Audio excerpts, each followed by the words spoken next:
भूर्भुवः स्वः तत्सवितुर्वरेण्यं भर्गो देवस्य धीमहि धियो यो नः प्रचोदयात्।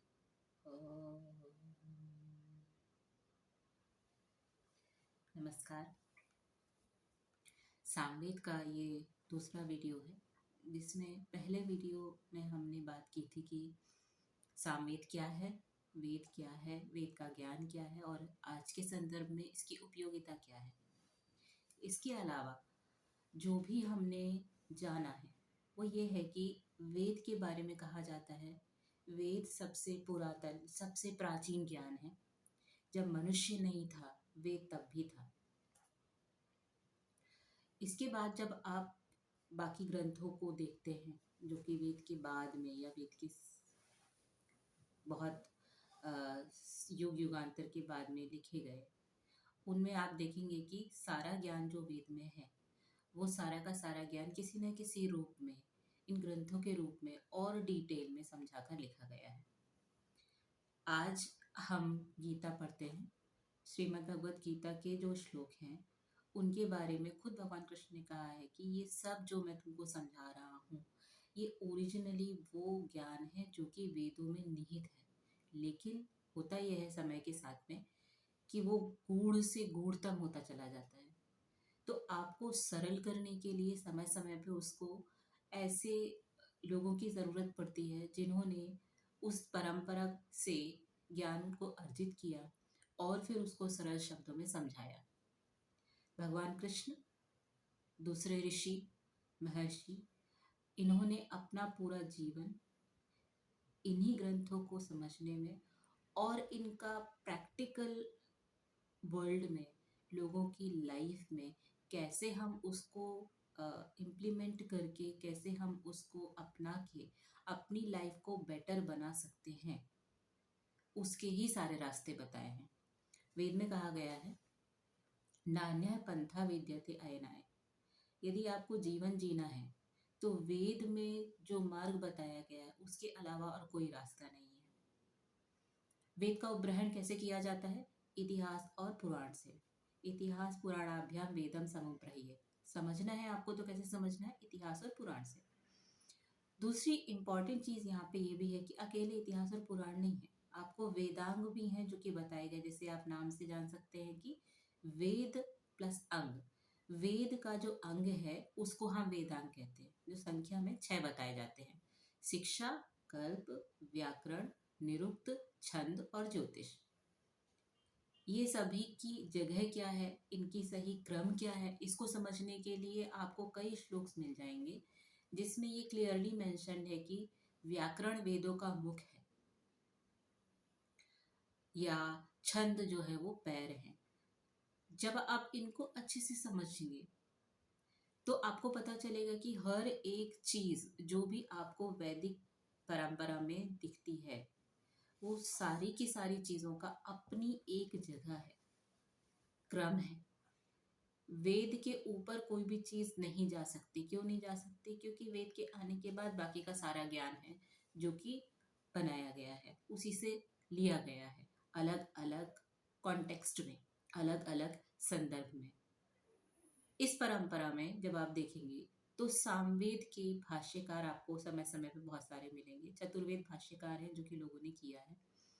चतुर्वेद में आप अगर देखें तो सायण का भाष्य है, आचार्य सायण, जो कि मध्यकालीन भारत में हुए थे। और भी आप अगर पहले का देखें जिसमें विजयनगर साम्राज्य है, उस वक्त पे आचार्य सायण का काल माना जाता है। उन्होंने जब चतुर्वेद भाष्य किया तो उसमें सामवेद का भी भाष्य उन्होंने किया। इसके अलावा और भी आपको भाष्य मिल जाएंगे जिसमें सरल हिंदी, सायण भाष्य तो संस्कृत में है पर सरल हिंदी में भी आपको बहुत सारे वेद भाष्य मिल जाएंगे। इनकी उपयोगिता क्या होती है कि हम जैसे जैसे समय के साथ में सभ्यता, हमारा ज्ञान बदलता जाता है, हमारी ज़रूरतें बदलती जाती हैं, तो वेद के मंत्रों के अंदर ही उन्हीं समस्याओं के जो नई नई समस्याएं आ रही हैं उनके सॉल्यूशंस भी हैं। क्योंकि जब सृष्टि बनाई गई, आपको अगर आप शतपथ ब्राह्मण में देखेंगे तो सृष्टि जब बनाई गई तो जो पहला पुरुष बनाया गया, जो पहली रचना की गई, उस वो भी वेद ज्ञान संपन्न था। अगर आप सरस्वती देवी को देखेंगे या आप ब्रह्मा को देखेंगे तो उनका सबका जो हाथ है उनमें आपको वेद मिलेगा। वेद ज्ञान से संपन्न क्यों है? ताकि वो बता सके, लोगों को समझा सके, और इसके आधार पे पूरी जो ये यूनिवर्स है, मल्टीवर्स है, वो बताई गई है। ये एक दृष्टिकोण है। दूसरा दृष्टिकोण ये है जो हम सामवेद करने जा रहे हैं, उसके पहले एक चीज और है जो कि आपके लिए जानना बहुत जरूरी है, वो है संगीत। गंधर्व वेद इसका उपवेद है। मतलब जितना भी ज्ञान है, जितना भी संगीत है, वो सभी कुछ आपका सामवेद से निकला हुआ है। जब आप सामवेद में देखेंगे तो जैसे मैंने आपको पिछले वाले श्लोक में बताया, पिछला जो हमारा वीडियो था उसमें बताया था कि सामवेद में आपको एक दो तीन इस संख्या में मिलेंगे। बल, स्वरित, उदात्त, अनुदात्त, ये आपको एक दो तीन की संख्या में मिलेंगे। बाकी वेदों में ये आपको अलग सिंबॉलिक वे में मिलेंगे। उसका रीजन यही है कि आपको सामगान में उसके लिए आसानी जाए। फिर दूसरी चीज क्या है सामवेद के बारे में, कि बाकी मंत्रों का जो परिगणन है, जो उनको हमने ग्रुप किया हुआ है, जो ऋषियों ने हमारे ग्रुप किया हुआ है, वो है कि आपको मंडल क्रम मिलेगा, अष्टक्रम मिलेगा ऋग्वेद में। यजुर्वेद में आपको अध्याय मिलेंगे और मंत्र मिलेंगे। सामवेद में आपको मिलेगा आर्चिक या पर्व या कांड और दशति। जो जिस आर्चिक से सामवेद शुरू हुआ है उसको हम कहते हैं छंद आर्चिक। जो कांड से शुरू हुआ है या जो पर्व से सामवेद शुरू हुआ है वो कहलाता है आग्नेय पर्व। और जो दशति है, दशति यहाँ पर है मंत्र संख्या। 10 मंत्रों की संख्या को हमने दशति कहा है। विंशति जो यजुर्वेद है उसमें 20 अध्याय है, उनको विंशति कहते हैं। ये टर्म्स आपके लिए जानना इसलिए जरूरी है कि आप उसको समझ सकें कि कैसे ग्रुपिंग की गई है। अब ये ग्रुपिंग करने वाले कौन थे, कैसे उन्होंने किया है, ये एक पूरा अलग विषय है। जब मैं कह रही हूँ हमने किया है, मतलब हमारे जो एंसेस्टर्स थे, जो हमारे ऋषि थे, जो विद्वान थे, जिन्होंने वेद ज्ञान को ही समझाने में, समझने में, उसको अलग अलग तरह से संकलित करने में अपनी पूरी लाइफ दी, अपना पूरा अनुसंधान, अपनी सारी जो कोशिश है वो इसी में लगा दी, कि ताकि आगे की पीढ़ी इस ज्ञान के साथ में इस ज्ञान का जो लाभ है वो उठा सके। तो ये आपको उन सब में मिलेगा। आप और पुराने में जाएंगे, संहिता में, और इसमें जो हमारे एंसेस्टर्स सिर्फ ह्यूमन नहीं, हमारे एंसेस्टर्स देवता भी हैं, हमारे एंसेस्टर्स और भी कई प्रजाति हैं। तो जब आप देखेंगे उन्होंने जिस तरह से परिगणन किया है मंत्रों का अलग अलग पूरे वेद में, जैसे मैंने आपको पिछले वेद में बताया, पिछला जो हमारा वीडियो था उसमें बताया कि पूरा जो वेद है उसमें 20,416 मंत्र हैं। सामवेद में सिर्फ 1875 मंत्र हैं, 1875। 1000 मंत्र जो है वो सारे के सारे आपको ऋग्वेद के ही रिपीटेटिव मंत्र मिलेंगे, थोड़े से जो अंतर है उसके साथ में। जब आप गायत्री मंत्र की बात करते हैं, जैसे मैंने जब हमारा वीडियो शुरू किया तो मैंने गायत्री मंत्र से अपना वीडियो स्टार्ट किया। उसकी एक बहुत बड़ी वजह यह है कि गायत्री मंत्र को ओंकार के बाद में पूरा जो वैदिक सिस्टम है, वैदिक लाइफस्टाइल है, उसकी धुरी माना जाता है। तो जब आप गायत्री मंत्र को रिसाइट कर रहे हैं, जब गायत्री मंत्र की चैंटिंग कर रहे हैं, या गायत्री मंत्र से आप किसी चीज़ की शुरुआत कर रहे हैं, तो आपको गायत्री मंत्र का जो फ्रीक्वेंसी है आप उसमें चले जाते हैं। ये एक साइंटिफिक रीज़न है। दूसरा रीज़न ये है कि इसमें कहा गया है धियो यो नः प्रचोदयात्, ईश्वर से प्रार्थना की गई है वो जो कि हमारी बुद्धि को प्रेरित करे। जब आप हमारे वैदिक स्क्रिप्चर्स को देखेंगे तो इसमें कहीं पर भी ऐसा नहीं कहा गया है कि आप बुद्धि को पीछे छोड़ दो। हमेशा ये आपको बताया जाता है कि जो आपका मन है वो आपकी बुद्धि के अनुरूप होना चाहिए, और आपका जो मन है वो आपकी इंद्रियों को वश में करने वाला होना चाहिए। तो ये जो व्यवस्था है, इस व्यवस्था में बुद्धि को भी तो प्रेरण चाहिए। बुद्धि का प्रेरण क्या है? ईश्वर। और बुद्धि कैसे कंट्रोल होती है, सही रास्ते में कैसे आती है? वो जो कहते हैं कि विनाश काले विपरीत बुद्धि, आपका दिमाग ही उल्टा चला जाता है। तो उसको सही रास्ते पे रखने के लिए आपको क्या चाहिए? क्योंकि दिमाग तो आपका लॉजिक समझ रहा है, आपको क्या करना पड़ता है? आपको वेद का सहारा लेना पड़ता है। परमात्मा का सहारा लेना पड़ता है। तो जो गायत्री मंत्र है उसमें इस तरह से आपको मिलेगी। और गायत्री मंत्र के बारे में हम बहुत सारी बातें कर सकते हैं, लेकिन हमको यहाँ पर सामवेद समझना है। तो जब हम सामवेद को समझते हैं तो ये चीज यहाँ हमेशा ध्यान रखिए कि वेद का कोई भी ज्ञान बुद्धि के अनुरूप, आपकी जो बुद्धि है, जो पिछले हमारे पूर्वजों ने दिया, और जो हमारी बुद्धि जिसको इस तरह से मान रही है, उसको आपको बैलेंस करते हुए चलना है। कोई भी चीज पीछे नहीं छोड़नी है। ये आपको आगे कैसे जरूरी है? जो भी आप मंत्र देखेंगे उन मंत्रों के अलग अलग अर्थ होते हैं। अगर वेद में आप देखेंगे, हर शब्द, संस्कृत में स्पेशली, हर शब्द यौगिक होता है। यौगिक मतलब, या धातुज मतलब धातु से उत्पन्न। इतिहास शामिल नहीं होता है, क्योंकि जब वेद तब भी था जबकि सृष्टि बन रही थी या बनी नहीं थी। जैसे आप नासदी सूक्त में देखते हैं, हिरण्यगर्भ सूक्त में देखते हैं, पहला पुरुष हुआ तो वेद ज्ञान से समन्वित हुआ। तो ये जो है, इतिहास बाद में आया। तो इतिहास में अगर वेद में कोई शब्द आया है तो वो शब्द उसके यौगिक अर्थ को दिख रहा है। जैसे कि शिव, सरस्वती, ये जो टर्म है, राम, ये जो शब्द है, कृष्ण, ये सारे के सारे शब्द यौगिक अर्थ में जो उनका मूल शब्द का अर्थ है, शब्द की जो मीनिंग है, उस सेंस में लिए जाते हैं। ये अलग बात है कि वही मंत्र को यदि मान लीजिए कि द्वापर युग में अगर ऐसा कुछ हुआ है तो आप उसके सापेक्ष भी एक अर्थ निकलता है। तो जो मंत्रों की फ्रीक्वेंसी होती है, या मंत्रों का जो एरिया है, वो इतना, उसकी जो रेंज है वो इतनी वास्ट है कि वो पूरे मल्टीवर्स को कवर करती है। जैसे आप देखते हैं, ओम का जो नाद है वो सबसे ज़्यादा ऑस्पिशियस माना जाता है, सबसे पवित्र माना जाता है साइंटिफिक दृष्टिकोण से भी, कि अगर आप सिर्फ उसी को ही चेंट करेंगे, उसी को ही अगर आप बार बार बार बार आप उसका ध्यान करेंगे, तो भी आपको बहुत सारे फायदे होंगे। तो आप सोचिए कि अगर हम पूरे मंत्रों को इस तरह से रिसाइट करेंगे तो उसके कितने फायदे होंगे। लेकिन यहाँ पे क्या कमी रह जाती है कि इन मंत्रों का सारा जो भाषा है इनकी, वो तो संस्कृत है, बल्कि वैदिक संस्कृत है। लेकिन जब हम किसी भी मंत्र को रिसाइट कर रहे हैं तो हमें अगर उसका अर्थ नहीं पता, हम नहीं जानते कि उस मंत्र में क्या कहा गया है, तो हमारे इमोशंस वहां कैसे जाएंगे, हम हमारे इमोशंस को कैसे पहुंचाएंगे? जो पातंजल योग सूत्र है, उसमें जप, जिसको हम जप कहते हैं, जपना, उसकी परिभाषा दी गई है, तद जप है तद अर्थ भावना। जप क्या है? अर्थ का भाव करना, चिंतन करना। आप जप को इमोशन से अलग नहीं कर सकते। जो शब्द की मीनिंग है, उस शब्द की मीनिंग में कितनी गहराई है, जब आप उसको सोचेंगे कि ये कितना डीप है, कितना डीप है, कितना डीप है, तो आपका जो कनेक्शन है वो उतना ही स्ट्रांग बिल्ड होगा। इस वजह से मंत्रों के अर्थों को समझना जरूरी है, ताकि धीरे धीरे आप उसकी गहराई को कम से कम थोड़ा सा टच कर सकें कि कितने गहरे अर्थों में ये मंत्र कहा गया है। याज्ञिक संदर्भों में भी मंत्र होता है और पर्सनल लेवल पे भी मंत्र होता है।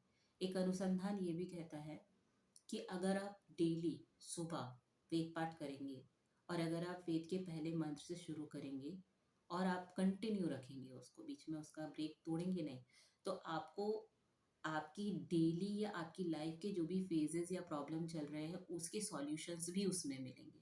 Now this is a very big claim. इसमें कितनी सच्चाई है, कितनी सच्चाई नहीं है, इसको हम समय के साथ जिन्होंने किया है उनके एक्सपीरियंस, उनके या पढ़ के ही पता लगा सकते हैं। पर ये भी कहा जाता है, दूसरी तरफ ये भी कहा जाता है कि पूरी श्रीमद् भगवत गीता, खुद भगवान कृष्ण कहते हैं कि वेद का ज्ञान है, वेद का ज्ञान इसमें निहित है। रामायण में वेद का ज्ञान निहित है, उपनिषदों में वेद का ज्ञान निहित है। तो वेद का ज्ञान बहुत है। जो हम यहाँ करने की कोशिश कर रहे हैं वो है सामवेद के मंत्रों का सरल अर्थ जो हमें समझ में आ सके। अब मैं अगर इसमें बताऊं, शाखा जो होता है, जो हमने पिछले वीडियो में डिस्कस किया था, सामवेद की शाखाएं कुछ हजार के ऊपर थी, जो आज की डेट में सिर्फ 3 शाखाएं मिलती है। शाखा क्या होती है? जो मूल वेद है, वेद मूल क्या है? मंत्र।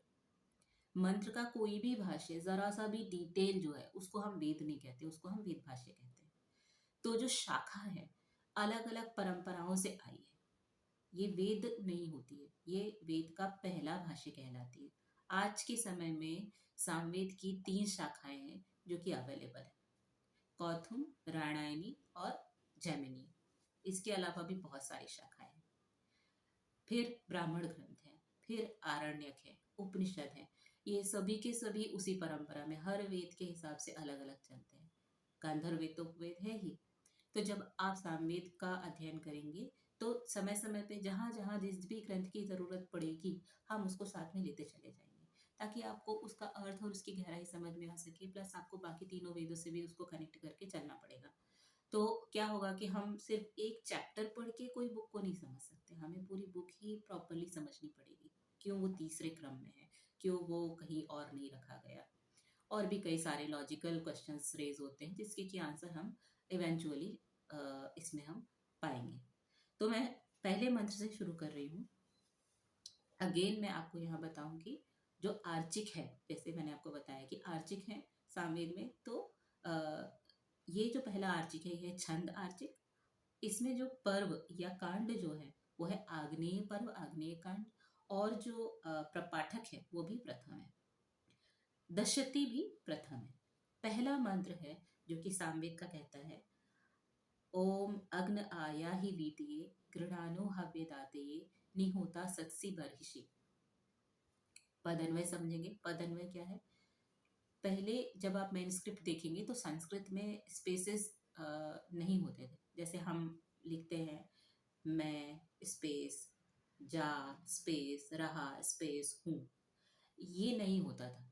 एक ही शब्द में पूरी बात कही जाती थी। बाद में जब हमें उसको अर्थों को समझना है तो उसको ब्रेक करने के लिए पद अन्वय, पदों को समझना, उसकी मीनिंग को समझना, पहले पदों में उसको विभक्त करना, फिर उसकी मीनिंग समझना, ये सब आया। इस वजह से पाठ भी अलग अलग हैं, जो कि वेद को के मूल मंत्रों को सही स्वरूप में बना के रखें, उनको सेव करके रखें, वो बताए गए। ऐसे 13 पाठ हैं जो कि क्रिएट किए गए हैं। और कई अभी भी आज भी आपको भारत में अगर आप जाएंगे तो आपको कई ऐसे मिलेंगे लोग जिनको कि पूरा का पूरा यजुर्वेद कंठस्थ है, या वो 2 से 3 पाठ में वो निष्णात हैं। तो वो भी आपको वो भी चीज़ें आपको आज भी देखने के लिए मिल जाएंगी। इस तरह से वेद को सिक्योर, वेद के ज्ञान को रखा गया है। पहला मंत्र जो कह रहा है वो कह रहा है अग्न आ या ही वीतेय। अब इसको ब्रेक करेंगे। अग्न आ या ही वीतेय गृणानो हव्यदातये। हव्यदातये एक शब्द है। निहोता सत्सी बर्हिषि, ये मंत्र है। अब इस मंत्र में क्या है? अग्न, अग्नि। अग्नि शब्द के बहुत सारे मतलब होते हैं। जेनेरिक वे में देखा जाए अग्नि मतलब आग, फायर। लेकिन क्योंकि जैसे मैंने कहा कि वेद के सारे शब्द यौगिक होते हैं, धातुज होते हैं, तो अगर आप इसमें देखेंगे तो ये क्यों मैं इस शब्द का इतना गहरा मीनिंग क्यों बता रही हूँ, क्योंकि ये जो पूरा आपकी दशरथी है, इसमें जो मंत्र का प्राइमरी सब्जेक्ट जो है, जिसको हम वेद की भाषा में मंत्र का देवता कहते हैं, वो अग्नि ही है। इनफैक्ट पूरे वेद में अगर आप देखेंगे, ऋग्वेद में भी अगर शुरुआत होगी तो ऋग्वेद का पहला जो सूक्त है वो भी अग्नि सूक्त कहा जाता है। तो अग्नि एक इम्पॉर्टेंट विषय है वेद का। जब आप यहाँ पर इसमें देख रहे हैं तो अग्नि मतलब अंश प्लस नी, प्रकाश, नी ले जाना। ऐसी कोई भी एंटाइटी जो आपको रोशनी की तरफ ले जाए, प्रकाश की तरफ ले जाए, उसको हम अग्नि कहते हैं। इस अर्थ में गुरु भी अग्नि है, परमात्मा भी अग्नि है, कोई ऐसा व्यक्ति जो हमें कहीं लीड कर रहा है वो भी अग्नि है, और फायर तो अग्नि है ही, जो हमको हर किसी को पता है। तो ये मंत्र क्या है? अग्नि संबोधन है। जैसे राम, जब आप ये कर रहे हैं या संबोधन में आप क्यों भू राम ऐसा क्यों बोलते हैं? क्योंकि आप आगे एक लगा देते हैं। अग्नि, हे अग्नि, आ या ही, आ जाओ। या ही यहाँ पर धातु, जैसे आप सुनते हैं यात्रा, यान, उस अर्थ में या ही, आ जाओ। वीति, वीति के लिए, अब वीति क्या है उसको हम बाद में समझेंगे। घृणानो, हव्यदातेय। हव्यदातेय इज एन इम्पॉर्टेंट वर्ड, क्योंकि अगेन अगले सारे मंत्रों में भी इस्तेमाल हुआ, इसलिए इसको थोड़ा सा अच्छे से समझेंगे। हव्य का दान करने के लिए, हव्य क्या होता है, जब भी हम यज्ञ करते हैं किसी भी तरह का, उसमें जो हम आहुति देने के लिए सामग्री इस्तेमाल करते हैं उसको हम हव्य कहते हैं। तो ये अलग अलग तरह की होती, डिपेंडिंग ऑन किस तरह का यज्ञ है।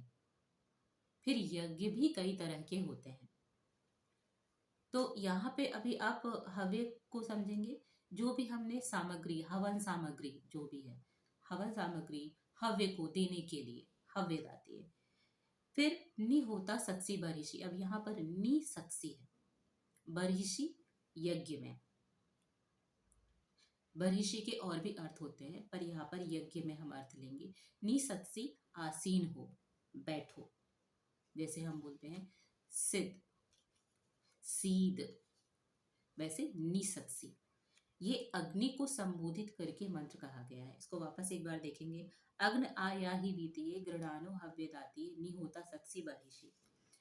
जब आप परमेश्वर परक अर्थ लेंगे, और किसी भी देश का सापेक्ष अर्थ भी लिया जा सकता है, यहाँ मैं परमेश्वर परक अर्थ पे ज्यादा फोकस कर रही हूँ कि जो अग्नि है यानी जो ईश्वर है वो यज्ञ में आसीन हो, क्योंकि आप, घृणान जो शब्द होता है वो वाणी के लिए इस्तेमाल होता है, जैसे गिरी, इस अर्थ में भी वाणी का इस्तेमाल होता है। वेद को भी गो शब्द से कहीं कहीं आपको मिलेगा कि संबोधित किया गया है। तो घृणाना स्तुति किए हुए हैं, होता आह्वान करने वाले हैं, होता सबको पता है। फिर आप सभी उसके लेने देने वाले हैं, इस अर्थ में भी आप इसको लेते हैं। प्लस आगे क्या शब्द आया, निसत्सी, ये हमारी क्रिया है, बैठिए, आसीन होइए। वीति के लिए, वीति क्या है, हमारे मन में जो भी प्रकाश है, जो भी, क्योंकि अग्नि का तो काम ही है प्रकाशित करना, तो प्रकाश देने के लिए, और किस लिए, हव्य दाती, जो भी हव्य है उसको देने के लिए। हम हव्य क्यों देते हैं, बदले में हमें कुछ रिजल्ट में चाहिए होता है। जैसे कि मैं देव यज्ञ कर रही हूँ, उसमें मैं जितनी भी हवन सामग्री कर रही हूँ वो सारी की सारी सामग्री से जो अग्नि से जो उत्पन्न हो, अग्नि के थ्रू जो जा रही है सामग्री हवा में, वो क्या कर रही है, पूरा का पूरा जो वातावरण है उसको क्लियर कर रही है, एटमॉस्फेयर, क्लाइमेट, है ना। आप वो देव यज्ञ में करते हैं। यज्ञ इटसेल्फ हैज 5 मेन टाइप, जो कि आपको जब आप ब्राह्मण ग्रंथों में देखेंगे तो बताया जाएगा। 5 तरह के यज्ञ होते हैं। ब्रह्म यज्ञ, जिसको हम बोलते हैं स्वाध्याय, सेल्फ स्टडी, रिसर्च करना, खुद से पता लगाना, सत्य का अनुसंधान करना, ये सब है आपका ब्रह्म यज्ञ, ये भी यज्ञ माना जाता है।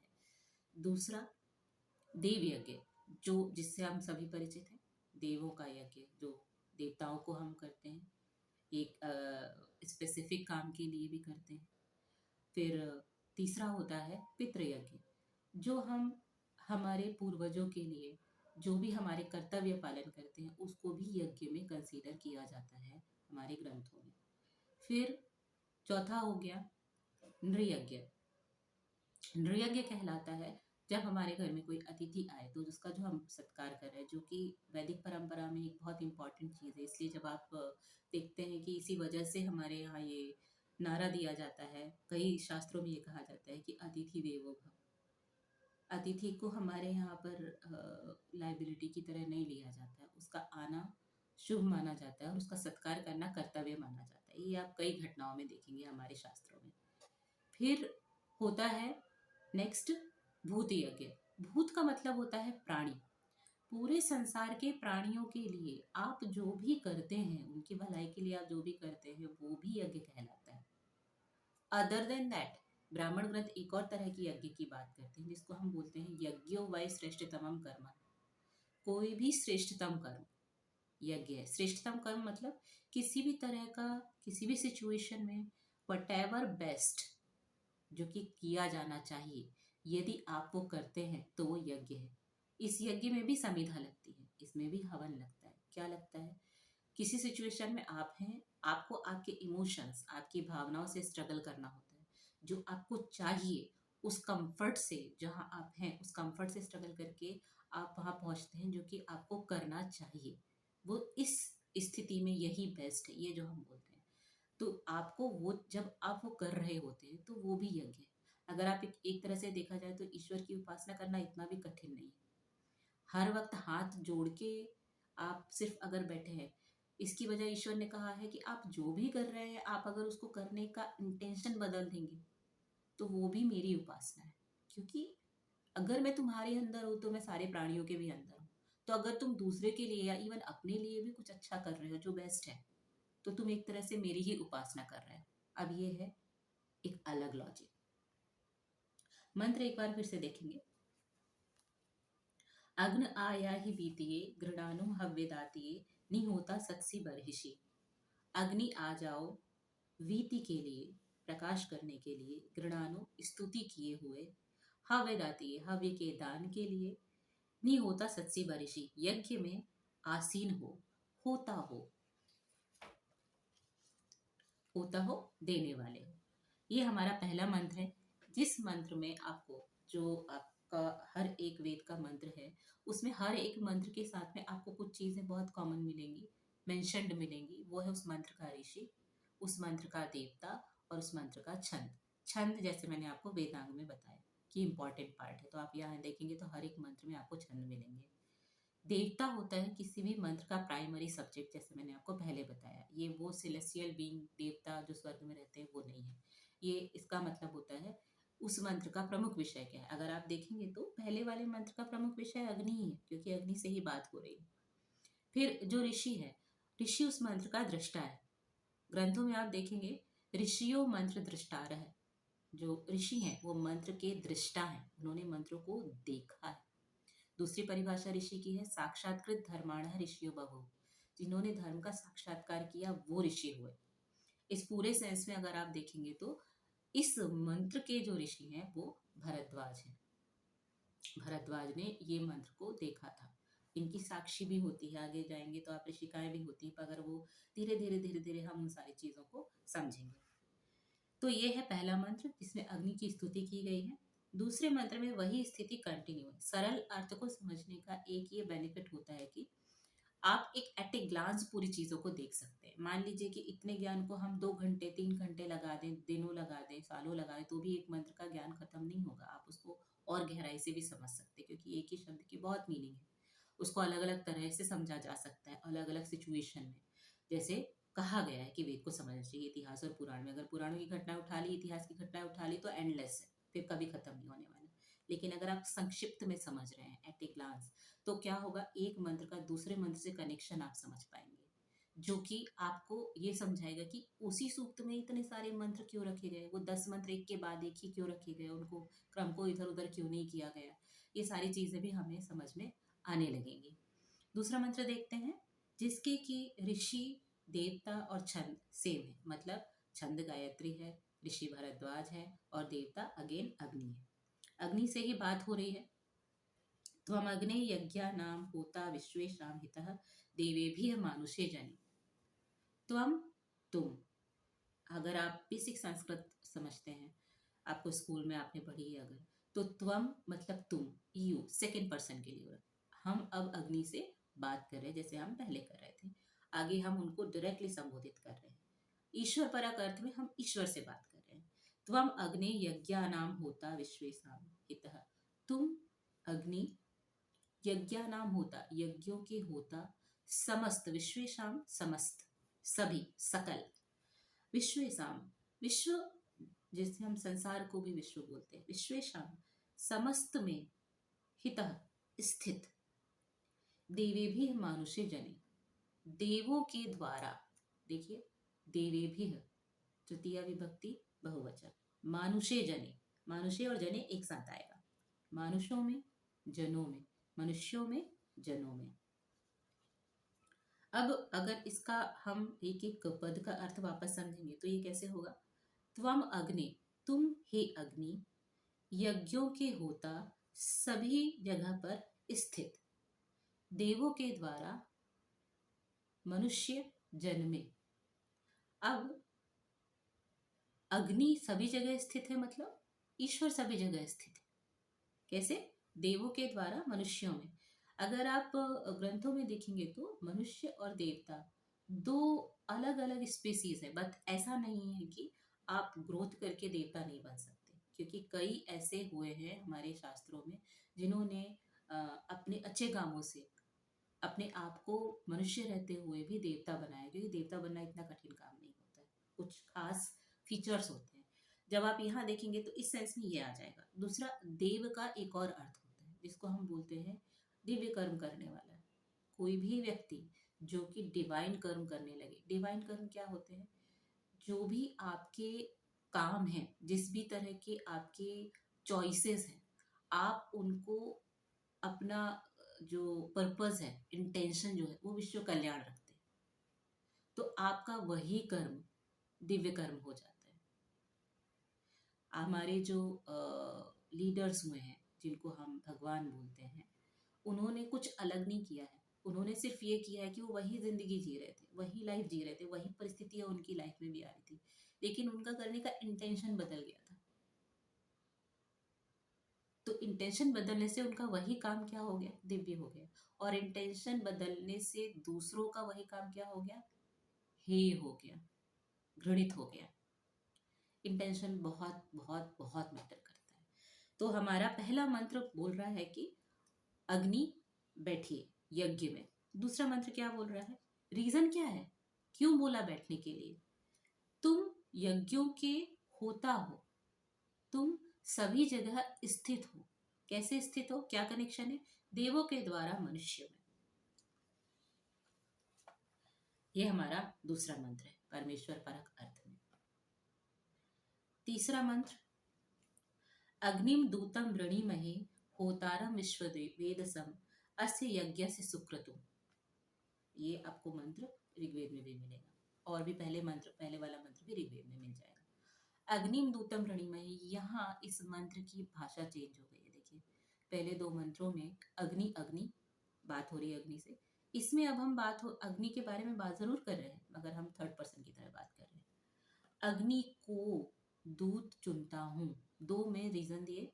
तीसरे में अग्नि को दूत चुनता हूँ। अग्निम, अग्नि को, दूतम, दूत। ये आपके एडजेक्टिव्स कैसे आएंगे? अग्निम दूतम होतारम विश्ववेदसम। अग्नि को दूत चुनता हूँ। क्यों दूत चुनता हूँ? क्योंकि वो होता है, प्रदान करने वाला है, आदान करने वाला है। विश्ववेदसम, सभी जगह पर स्थित है, सभी चीजें जानने वाला है। विश्ववेदसम, वेद, वेद जानना। तो अग्नि को मैं वृणीमहि चुनता हूँ, वर्ण के अर्थ में। वर्ण अर्थ आपने वर्ण शब्द सुना होगा। वर्ण शब्द का मीनिंग होता है किसी को चूज करना। It's our choice, it's our decision. क्या है हमारा डिसीजन? कि हम अग्नि को दूत चुनते हैं, अग्नि को हम मैसेंजर चूज करते हैं। अब अगर देव यज्ञ के अर्थ में लिया जाए तो अग्नि, हम यहाँ पे फायर की बात कर रहे हैं। लेकिन अगर ईश्वर परक अर्थ में लिया जाए तो यहाँ अर्थ होगा ईश्वर को दूत चुनना। ये थोड़ा सा ऐसा है जो कि समझ लीजिए कॉमन नहीं है, लेकिन ईश्वर और व्यक्ति का जो रिलेशनशिप है वो उसकी अपनी पर्सनल चॉइस होता है।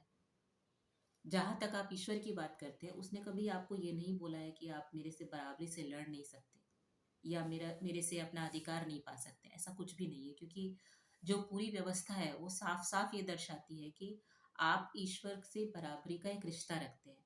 लेकिन हम उसके ग्रेटफुल हैं। क्यों? क्योंकि उसने हमको बनाया है। ये जितनी भी योग्यताएं, जितनी भी चीजें हमें मिली हैं, वो सब उसकी वजह से मिली है। लेकिन अगर मान लीजिए कि कभी कुछ गलत हो जाए या हमें लगे कि हम अपने आप को संभाल नहीं पा रहे, तो ये भी है कि हम उससे लड़ सकते हैं। तो ईश्वर की जो सत्ता है वो ऐसी नहीं है कि इतनी कमजोर है कि आप उससे लड़ेंगे तो वो, हाँ, लड़ना एक अर्थ में कि आप मानते हुए लड़ रहे हैं कि you are responsible for that, क्योंकि तुम सब कुछ कर रहे हो। तो पलट के आपको क्या बोलता है? मैंने तुमको चॉइस दी थी। यहाँ पर भी इस मंत्र में ऐसा ही है। मैं अग्नि को दूत चुनता हूँ, आप चाहो तो मत चुनो, आपकी मर्जी है। मगर अगर चुन रहे हो, अगर इस मंत्र से चुन रहे हो, तो you are accepting it, acknowledging it कि मैं अग्नि को दूत चुनता हूँ। उसके लॉजिक भी है। विदाउट लॉजिक कुछ नहीं चलता, क्योंकि बुद्धि यहाँ धियो यो न प्रचोदयात्, हमारी बुद्धि को प्रेरित करे। अग्निम दूतम रणीमहे, मैं अग्नि को दूत चुनता हूँ, होता को, विश्ववेदसम को, अस्य यज्ञ से सुक्रतुम, इस यज्ञ का, सुक्रत को, सुक्रत क्या होता है? सु एक उपसर्ग है, कृत किया हुआ, क्योंकि इस यज्ञ में जो भी अच्छा होना है वो सब कौन करने वाला है? ईश्वर। तो उसको इस वजह से हम दूत चुनते हैं। देव यज्ञ के हिसाब से अगर आप देखेंगे तो ये अर्थ कैसे चला जाएगा? फायर को दूत चुनते हैं क्योंकि फायर इज द मैसेंजर ना, वही आपकी जितनी भी हव्य है उसको वहां पे क्लाइमेट तक पहुंचा रही है। अगर वो ना चले तो कैसे करेंगे? इसलिए आपको अग्नि की और वायु की, जब आप यज्ञ देव यज्ञ शुरू करते हैं तो आप ये सबकी पूजा करते हैं। अग्नि है, वायु है, सबकी पूजा करते हैं कि वो सभी इस यज्ञ में सहायक हो। तो तीसरे मंत्र का अर्थ क्या होगा? अग्नि को मैं दूत चुनता हूँ, होता को, विश्ववेदसम को, विश्ववेदसम जो कि सबको जो बताने वाला है, सब कुछ जानने वाला है, इस यज्ञ के सुकृत को, जो कि इस यज्ञ में अच्छा करने वाला है। ये हमारा था तीसरा मंत्र, जिसमें कि जो दृष्टा है, ऋषि जो है वो अभी बदल गए। पहले दो मंत्रों में भारद्वाज थे, तीसरे मंत्र में जो ऋषि हैं वो है मेधातिथि। चौथा मंत्र शुरू करेंगे। अग्नि वृत्राणि जंगनत द्रविणस्युः विपन्यया समिद्धा शुक्र आहुतः। यहाँ वापस थर्ड पर्सन की तरह बात हो रही है। गुणों पे फोकस करना बहुत जरूरी है। अगर आज मैं किसी को किसी चीज के लिए रेकमेंड करती हूँ, कोई मुझे रेकमेंड करता है, या मान लीजिए कि मैं अगर किसी की सत्ता स्वीकार कर रही हूँ, तो मैं हमेशा ये देखूंगी वो बंदा कितना केपेबल है। यहाँ बात ईश्वर की हो रही है। आपको ईश्वर ने ये नहीं बोला कि बस तुम लग जाओ मेरी भक्ति करने में। उसने क्या बोला? सारे लॉजिक दिया। जब वो सारे लॉजिक आपके सेटिस्फाई होते हैं, तब जो आपके अंदर से भक्ति जागती है उसको कोई हिला नहीं सकता, क्योंकि उसको आपने साक्षात किया होता है। आपका जो एक्सपीरियंस है उसको कोई और उसकी जगह नहीं ले सकता। ऐसा नहीं है कि भक्ति डायरेक्टली नहीं होती, अंधभक्ति नहीं होती। अंधभक्ति, या समझ लीजिए कि संपूर्ण समर्पण, संपूर्ण समर्पण भी एक होता है जो कि आपको अंदर से आता ही है। आपको जरूरत ही नहीं है किसी प्रूफ की, किसी भी चीज की। वो एक अलग टाइप है। यहाँ जिस तरीके की अप्रोच है उसमें आपके लॉजिक भी आ रहे हैं, क्योंकि ज्ञान है। ज्ञान क्या करता है? आपके जो क्वेश्चंस हैं उनको आंसर करता है। फिर क्वेश्चन आते, फिर आंसर आते, फिर क्वेश्चन आते, फिर आंसर आते। इतिहास में आप देखेंगे तो यही होता है। कई बार लोगों ने डाउट किया है और हर बार उनको आंसर देने वाला कोई ना कोई मिला है। वेद में जो तथ्य बताए गए हैं उन तथ्यों को समझने के लिए आपका परसेप्शन हमेशा अलग अलग हो सकता है। आज जिस तरह से मैं समझा रही हूँ, हो सकता है आज से 4 साल बाद कुछ और तरह से वही चीज़ें एक्सप्लेन करूँ, क्योंकि मेरा खुद का भी ज्ञान बढ़ चुका होगा, मेरी खुद की समस्याएं भी चेंज हो चुकी होंगी, मेरे खुद के एक्सपीरियंस भी चेंज हो चुके होंगे। ऐसा ही सबके साथ होता है। मानिए कि जो ज्ञान सृष्टि के शुरू से अभी तक है, लाखों करोड़ों अरबों साल से है, मल्टीवर्स में जहाँ जहाँ जो भी है सब में ये दावा किया जाता है कि इम्प्लीमेंटेड है। हर जगह पूरी दुनिया जो बनाई गई है उस दुनिया में एक लौती गाइड है जो कि बताई गई है, वो है वेद। नान्य पंथा विद्यते अयनाय, और कोई मार्ग नहीं है इसके अलावा। तो यदि ऐसा है तो वो हर जगह उस ज्ञान को अपने अपनी तरह से लोगों ने समझाया। मंत्र देखेंगे। अग्नि है वृत्राणि जंघन। वृत्र होता है, अग्नि है तो आपको पता है जो कि प्रकाश की ओर लेके जाने वाला है, वो कोई भी हो सकता है। वृत्राणि, वृत्र होता है एक ऐसी चीज, ऐसा व्यक्ति जो कि छुपा हुआ हो, हिडन हो, किसी और चीज का रिजेम्बलेंस दे रहा हो, उसको हम कहते हैं वृत्र। अब ये कोई व्यक्ति भी हो सकता है। वृत्राणि जंघनत, जो जंघनत यानी मारे, हनन करे। द्रविणस्यु, द्रविण हम धन को कहते हैं। द्रविणस्यु जो धन, स्ट्रेंथ जो चाहता हुआ। विपन्यया, अभी विपन्यया यहाँ पर बहुत इंपॉर्टेंट है, क्योंकि विपन्यया क्या होता है? जब आप किसी भी स्थिति में आप ट्रांस में होते हैं उसको हम विपन्य बोलते हैं। तो यह विपन्यया कीर्ति उस स्थिति से समिद्ध शुक्र आहुत है। समिद्ध एक ऐसा शब्द है जिसको आप जानते हैं, समिधा। जो भी समिधा है, यज्ञ की समिधा, उसको आप कैसे समझेंगे कि अ, यज्ञ में जो लकड़ी होती है उसको हम समिधा बोलते हैं, क्योंकि एक तो हमने अग्नि के बारे में पढ़ा, आग, दूसरा है हव्य, तीसरी है समिधा। बिना लकड़ी के कैसे अग्नि आप प्रज्वलित करेंगे? तो समिधा ये है। दूसरी समिधा और भी होती है, जैसे मानसिक तरह से जो भी आप जिसको वहां पे बेस आप बना रहे हैं। शुक्र आहुत है। शुक्र इज एन उज्ज्वल, श्वेत। आहुत यानी बुलाना, या आहुत, आहुति से भी अर्थ है, जिसके कि हमने होम किया है, जिसको सभी जगह से जिसका हमने होम, आ प्लस हुता, आहुत, हिंदी में उसी को हमने आहुति बोल दिया। आहुत सभी जगह से हुत किया हुआ, सभी जगह से होम किया हुआ या प्रॉपरली होम किया हुआ। पूरे मंत्र का अर्थ क्या आएगा? अग्नि है वृत्राणि जंघनत, अग्नि वृत्र का हनन करे, वृत्रों का हनन करे, क्योंकि वृत्राणि बहुवचन है। अग्नि है वृत्राणि जंघनत द्रविणस्य, बल चाहता हुआ, क्यों हनन करे? बल चाहता हुआ। विपन्यया, कीर्तन से। समिद्धा, सुलगाया हुआ। शुक्र, प्रज्वलित। श्वेत, आहुत, सभी ओर से होम किया हुआ। जब आपका समर्पण होता है ईश्वर के लिए, किसी भी मिशन के लिए, किसी भी चीज के लिए, वो समर्पण अधूरा माना जाता है यदि वो संपूर्ण ना हो। जब आप विवाहित होते हैं तो आपको वचन जो दिए जाते हैं उसमें भी संपूर्ण समर्पण होता है। जब तक आप किसी भी एक चीज में जो भी आप करना चाहते हैं उसमें आप 100% अपना नहीं दे रहे हैं, आपको रिजल्ट्स नहीं मिलते हैं प्रॉपर।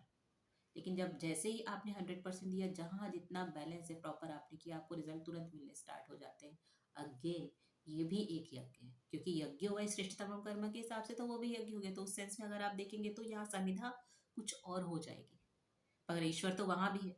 यदि मान लीजिए कि मैं अपने लिए एक अच्छी लाइफ चाहती हूँ, तो ईश्वर भी यही चाहता है। अगर मैं अपने लिए प्रॉस्परस लग्जरियस लाइफ चाहती हूँ तो ईश्वर भी यही चाहता है। अगर मैं अपने लिए सिंपल लाइफ चाहती हूँ, ये मेरी चॉइस है, तो ईश्वर भी यही चाहता है। जो मैं चाहती हूँ, जो मेरी चॉइस है, मैं जिस तरह की लाइफ बनाना चाहती हूँ, जिस तरह की जिंदगी में जीना चाहती हूँ, जिस तरह के कर्म में करना चाहती हूँ, ये सब मेरी चॉइस है। अपने लिए बेस्ट चाहना गलत नहीं है। अपने लिए बेस्ट चाहना, सेल्फ लव, ये वो है जो कि ईश्वर चाहता है कि आप करें। तो इस अर्थ में लेकिन आपको इतना आसान नहीं होता है, आपको समिधा भी देनी पड़ती है। तो मंत्र क्या कह रहा है? अग्नि है वृत्राणि जंघनत, अग्नि वृत्र का हनन करे। वृत्र क्या है? हिडन चीज है। आपकी भावनाएं कई ऐसी होते हैं जो कि हमें भी नहीं पता होता है कि अच्छा ये भी रुकावट है।